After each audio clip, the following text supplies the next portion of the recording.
In this video, we'll talk about what's new in DX22 in respect to the new Loft tools.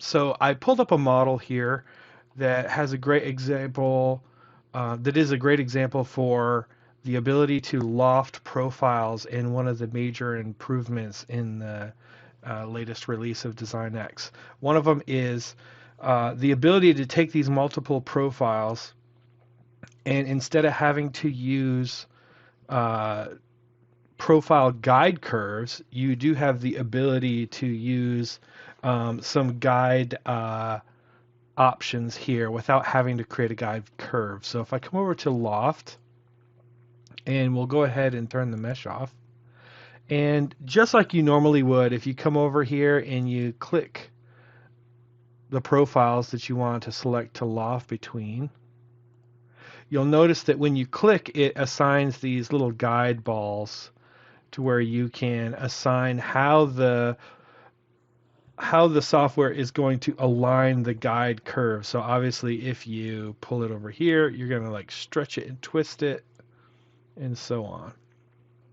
Now you'll notice that I picked a very simple model as far as this sense that it has three different curves that are all the same segments and nodes and everything to make sure that it's a very simple loft. But this is where the first piece of functionality comes in, is the ability to add extra connectors. So by default, we've always had just one set of connectors. But what if this doesn't do everything that you want to do for a more difficult loft, which actually here, over here on the side, you'll see that we have a wrinkle on the side, right?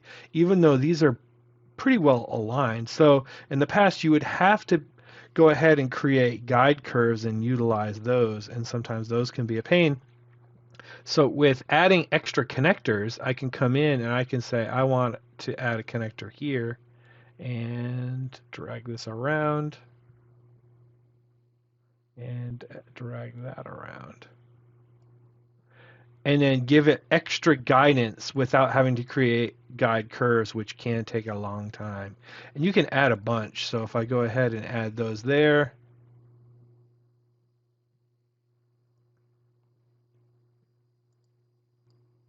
and then, you know, if you're not happy with it, if you want to leave it there, that's fine. But you can say, I want to, this is the direction that it should loft between, like so. And you can go all the way around. So what this will do is create a more consistent, reliable loft with less work, being able to use these connectors. So that's the first bit of functionality. I'll just go ahead and complete it so you can see how it comes out. Right? So I think ideally you would probably want to add a few more. But that is the first piece of functionality. Now the second one is this ability here. So a lot of times you'll use a loft to fill in a specific area. So in this instance here, I created this on purpose this way. But this is another usage of lofting. And there's another piece of functionality in the loft tool that helps in this sort of situation. In this situation, I want to loft, and I could do it two different ways. I could loft from this profile to this profile and then use these as guide curves, or I could loft from this profile to these profiles and use these as guide curves. But one weakness of our tool in the past was if I select these as my first profile, right? And then I select these and make sure I hold shift this time as my second profile. I can do that. But if I then come over and I can turn on tangency to face for both of these, and it will keep tangency on the side on the two profiles, but there was no option to keep tangency on these side guide curves, right? But now, once I select those, I actually have the ability to add tangency to those side guide curves.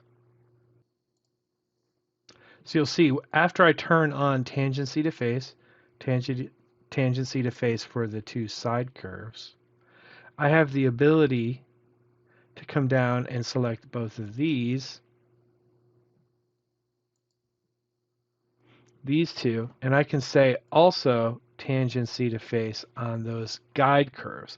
So one problem that we had in the past was it would have tangency on the sides, but not on the ends, but not the sides, right? So now when I do so, you get a nice clean surface between those. So these are the two Loft updates for Geomagic Design X 2022.